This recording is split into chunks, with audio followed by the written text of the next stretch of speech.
Hello, welcome to the Squarebase Show. I'm your host, Rob. I thought I'd make a video about the Old World event I ran here at the TSN Arena this weekend. There's a couple of reasons why I want to make this video. I think after the heavy video that was the comp video that we made, that me and Val just made, I really wanted to touch base with everyone who's watching this who maybe doesn't attend events or doesn't really play at events, so I can really showcase just how awesome they are. First thing I'm going to say is you're probably going to see some of the best hobbied armies you've ever seen in this video, and these are tournament armies, so I think that's an immediate kind of hook to get you in because it's pretty exciting. But before we look at those armies, let's talk about the event. Let's talk about which armies attended and the players and kind of give you a vibe of what happened. So it's a 2-day event over 5 rounds with 3 hours each. We weren't, as of yet, using the Squarebase comp because obviously that's way too recent for us to have put it in effect, and we had 24 people, but I think we had 2 dropouts, so we ended up with 22 people. Across those 22 people, we had 3 Beastmen Brayherds, 3 Kingdom of Bretonnia, 2 Cathay, 2 Dwarven Mountain Holds, 2 Orc and Goblin Tribes, 2 Warriors of Chaos, 2 Vampire Counts, a Bretonnian Exiles, a Dark Elves, and an Expeditionary Force. So obviously going to an event at the minute, the thing that you're really worried about is playing against the undead, or you're worried about playing against Cathay. With 2 Cathay in attendance, you got to be a little bit worried, but both Cathay players, both John and Toby, brought much more tuned down lists, which I think John was very keen to do, as was Toby. Having run a lot of events, in fact, actually I think the most Old World events anyone's ever run in the world, but having run a lot of events, my feedback is that most people want to win with their army. They don't want to win with the army, they want to win with their army. And that's pretty a common occurrence and a common sentiment that I find at every event that I run. So going into the event, I know that several of the players were keen to try and battle against Cathay if they got the opportunity to. Ian, as an example, is bringing a Tomb King's army, which I know he specifically tailored in case he comes up against Cathay to attempt to beat it, which is why it was pretty unfortunate in round 1, he got paired up against John, who was running Cathay, and I don't think it went Ian's way. However, several of the other players are pretty consistent tournament attenders, specifically people like Ed, who runs the Close Order YouTube channel, where he talks about competitive Old World all the time, or Jack, who's probably attended more GTs of Old World than I think anyone else in the world. Jack's had a couple of months off. Congratulations to him, because they've just had a baby. And so he's taken a couple of months off and he's returned, and he's really excited to be playing with his Kingdom of Bretonnia. Both these players consistently do well, and I know Ed was speed painting his Beastmen to get them on the table so that he could play at this event. If Ed was to take out the event, this would be his 4th GT win with a 4th different faction over maybe the past 6 months to a year, which is pretty impressive as a result. For Jack, this would be one of his other GT wins. He tried really hard earlier in the year to consistently make Skaven work. I think he attended 7 GTs with Skaven, was never ever able to get like that kind of coveted 5-0 slot, but he was trying really hard to do so, and also previously an Empire player. We also had famous YouTuber Andy Ransom of the Andy 2D6 YouTube channel pushing around his Dwarven Mountain Holds. Andy's story with dwarfs is pretty funny. He attends several GTs here, he lives locally, and what's really fun is he once accidentally brought, well not accidentally, he intentionally brought a brand new Chaos army that he painted with a Chaos Dragon, went 5-0 his first GT with it, and he basically retired it because he thought it was too much. And so is famous for running around with dwarfs and trying really hard to trigger as many people with lions as he can, while maintaining a kind of less aggressive edge with his army lists. Sid is a fantastic dude, running a Dark Elf army, which he had 3D printed, I think by Toby, who was also at the event. Sid runs events at the Bad Moon Cafe down in London. You can go and check out the one-day events he does around there. They're very good, and he is really passionate about the Old World and making sure people have a fun time. Sid, though, was really committed to using his bolt throwers, because he likes the models, but he said that they were tragically terrible in the game, and he wouldn't use them again in the future. And then you also have people like Paul playing Beastmen Brayherds, who's been getting a lot of practice in recently. And at the Foray event we ran just last week, he won best overall because he's just a darling of a person. And Tom Bradley, one of my clubmates and a great human being, who's also running Expeditionary Force for dwarfs, again, like Andy, they've been spending a long time trying to make dwarfs work in their particular way. So we were set up for a pretty great weekend of gaming with quite a variety of different armies, everyone trying to beat Cathay, and some of the more successful players, or players who consistently perform well, bring in Beastmen and Bretonnia, and is anyone going to be able to beat them? But before we find out what happened, I promise you that we would take a look at the armies, and they were incredible. The first army we're going to look at is Jack Hendy's Dwarven Mountain Holds. He's put so much effort into the tufts and so much effort into these unique little characters. Like you can see, we've got a bear riding dwarf. And if you take a look at the back, you can see his baggage train, which is a match play guide edition, is a airlifted cannon, which is just incredibly cool. And it's just super themey. I love the green. I think it was super impressive. Andy's dwarf army, you may have seen several times on his YouTube channel, and it is this lurid bright green, which is very old school, and people who've been into Warhammer Fantasy for a long time, I think will especially love the look of this army. He's also kitbashed a cabbage train for his army, and look at his old school handgunners, and you got a new gyrocopter and a old gyrocopter, as well as his absolutely fantastic dwarf on shield bearers and all of his special characters, which look great. Those are also our new custom hills, by the way, which I'm pretty proud of. And there's some more of his gyrocopters. I was talking about Sid's Dark Elf army earlier, and as you can see, it's all 3D printed. Absolutely brilliant. Sid said that he needs an event to push him to get his armies painted.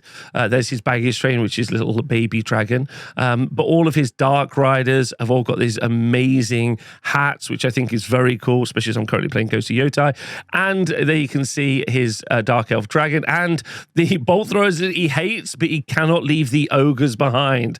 So great models. Don't let them great models trick you, though. They suck. What I was saying earlier was you get points for coolest army, which does count towards best overall. Jack and Tom have got a kind of war where they keep replacing each other's names on their cards, keep telling people to not vote for them. It's fun, friendly rivalry between two friends, but I think it's very fun. Also, shout out to Tom's Grumbrindle on shield bearers. I think it's one of my favorite dwarf kings that I've ever seen, like at a GT or ever. It looks super neat and clean. I think Tom's army is just really great. It's got like a cool theme. And he also brought and made his own special feature, as well as you can see in the back, his cabbage cart as well. So just another fantastic dwarf army. Going on to our coolest army, we see John Kerr's Cathay. Here you can see some mercenary ogres that have all been... There you can see Miao Ying with her fantastic, again, is Usharan the model. It's a kit bash. It's all been converted. We've got water effects. We've got leaves in the water. Here you can just see a regular unit of Jade Warriors, but we've got an ogre in the middle, which is very cool. I think that's the old man-eater model. Then we've got like some pretty standard cannons, not too much actually additional to that, which is quite fun. I mean, even the terrain pieces built into it is great. His Jade Sentinel is a Gargan with all of the tattoos, and it seems like a custom weapon. John is a blacksmith. In fact, if you ever want to go to Essex and learn how to craft weapons or have a day out, then you can visit Careforge, I hope I'm saying that right, and learn how to be a blacksmith yourself for a day off someone in the community, which I think is cool. Going back to the models, the balloons that everyone talks about. The problem is with balloons is you ignore the fact that they're incredible pieces of art and they look phenomenal on the tabletop, although they are very difficult to film. James Brereton's army is a fun nomadic war orcs and goblins army, and here you can see just more wolf riders than you've ever seen. Doom Divers and that fantastic Black Orc boss, which I think is a great new sculpt out from GW. I also like his little herders that he has, and I know for a fact one of his favorite units is his Snotlings, and they were causing a menace all weekend. James also famous for regularly attending events. He comes basically every month, sometimes with a brand new army. He's done like chariot armies, dwarf armies, all super quick, and they're all brilliant. Leith was running a pretty unique army, which is a challenge, which I thought was very cool, which was each one of the Chaos Gods in Warriors of Chaos with infantry blocks. He had moved away from running the Chaos Dragon that he played at the last event because he just thought it was a bit too much, and instead decided to build something super cool and unique. And while it wasn't super successful, which is fair, he was able to create something really fun, and I think a lot of people had a great time. And to add even more to that flair, he built a really amazing baggage cart, which I really liked, which had a little pig on it and some chaos familiars, and I thought it was super cool. But running each of the Chaos Gods is a flex, in my opinion, and I really liked it. Lewis was running a Bretonian army, but he had themed it with the undead quite clearly. So obviously these are, some people would call these proxy models, but the concept was that he had themed it like Muslin. And I liked it. I thought it was very fun. I don't think anyone was confused. A lance is pretty obviously Bretonnia, although obviously with the release of Rebel Crowns, maybe that becomes a little bit confusing. The Bretonnian Lords are quite clearly those Vengorian Lords. And those Vengorian Lords are very interesting because they're a very Age of Sigmar sculpt.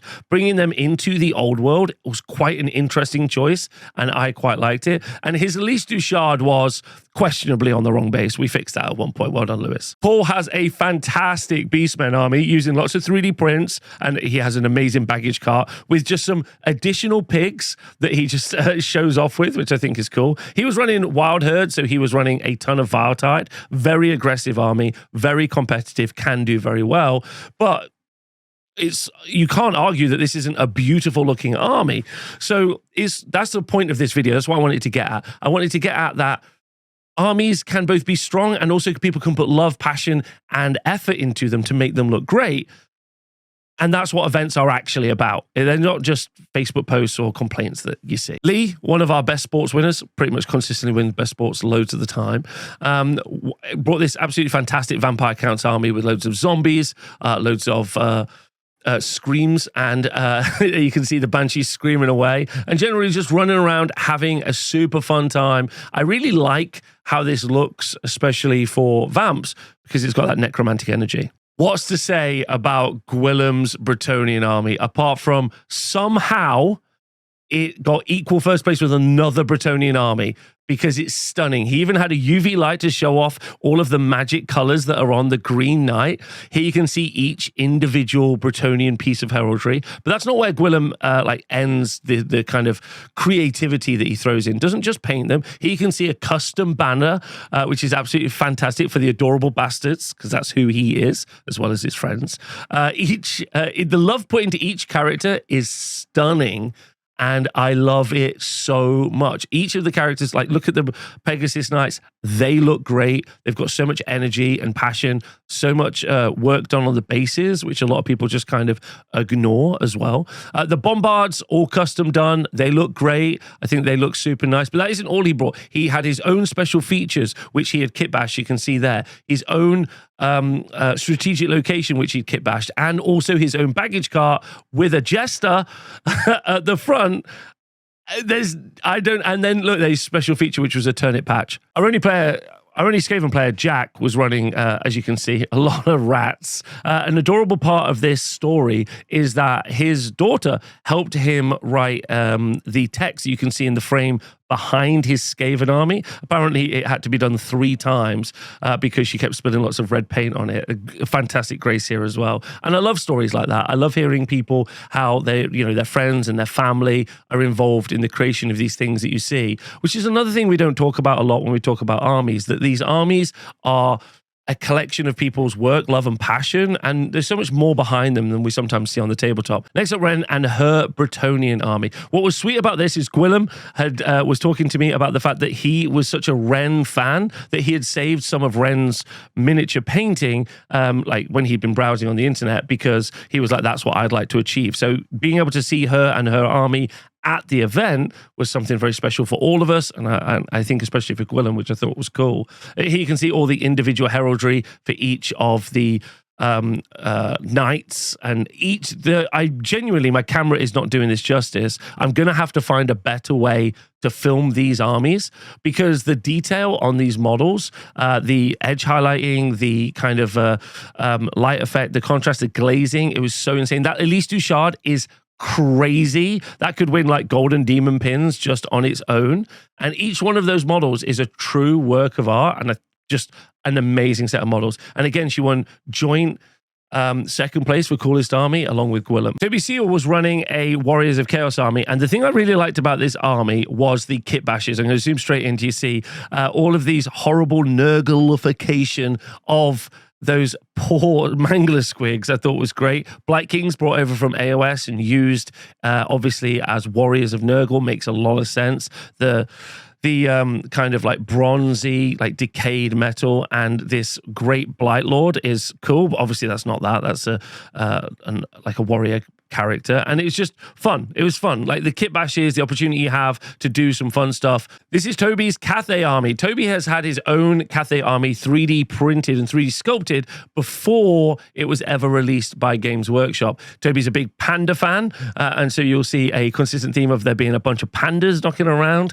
The panda is actually a loader, I think, for a cannon crew, as well as obviously bamboos being his strategic locations, as well as his cabbage cart, which is really fun. So yeah, just a really strong theme, his own thing. Very cool. Lastly, we have James Clark's Beastman Brayherd army, and I thought this was wicked. A blending of some of those Age of Sigmar models, as well as, now Old World models together. The basing obviously really brought this army together in such a strong thematic way. The Cygor and the Gorgon, again, just really showcasing. And he did well at the event as well. He had a great time. I cannot go to bat for those old chariots, though, but it looked great. It's very cool. He haven't even had his own baggage train. Actually, that's one of the things I'd like to talk about. I think the fact that the match play guide included this kind of, thematic element of winning points, scoring points via baggage trains has really given an added creativity to the Old World events that I see. And again, I know I said it, and I was going to go on about it again. This is a tournament. This is a straight up 2,000 point match play tournament where that level of hobby is what you see.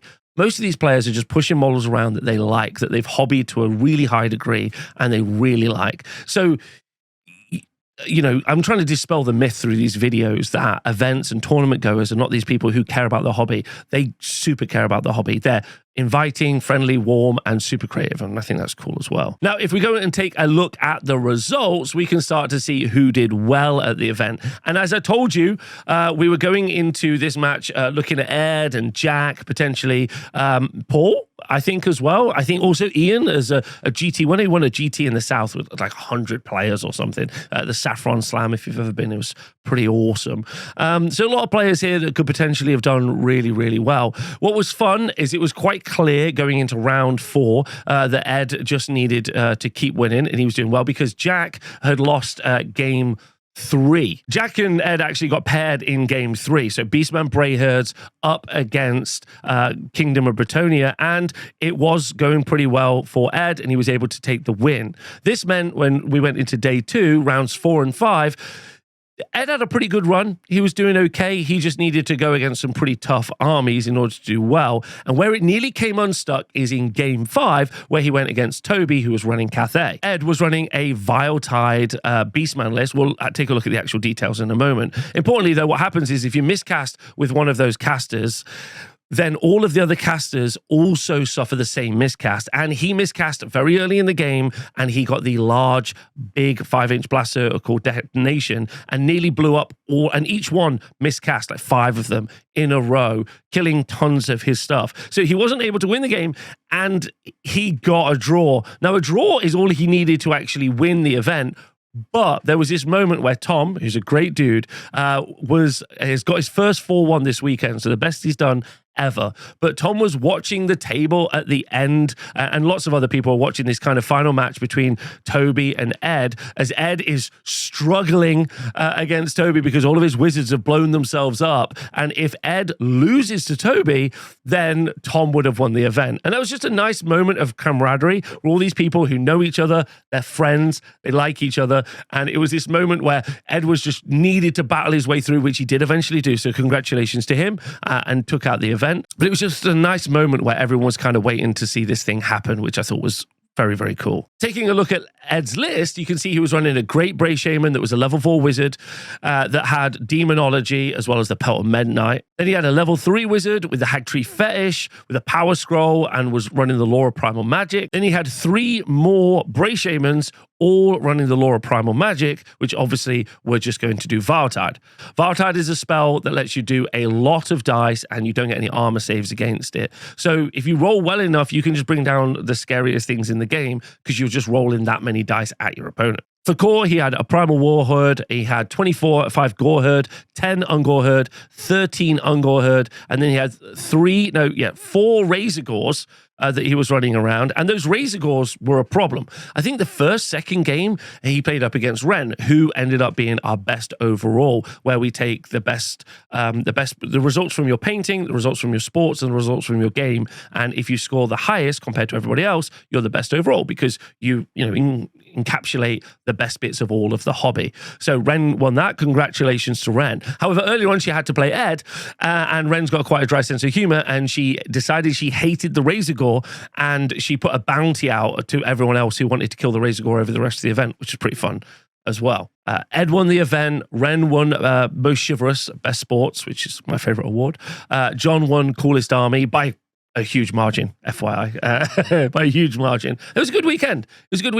It was great hobby. It was great gamesmanship, and it was competitive. I've not used that word yet. Maybe it was competitive. It was a competitive event where all of those things also happened, and I think that's something we need to remember, especially after having done a tier list and people talking about power levels of armies. And you have to remember that Old World is a really great game that you can pretty much build a bunch of models and go to an event. Now, just manage your expectations. Sometimes you're just going to lose. And that's okay. Sometimes armies are just much better than your army. That's what we're hoping to solve with a square-based comp a little bit. It's not going to be perfect. It never will be.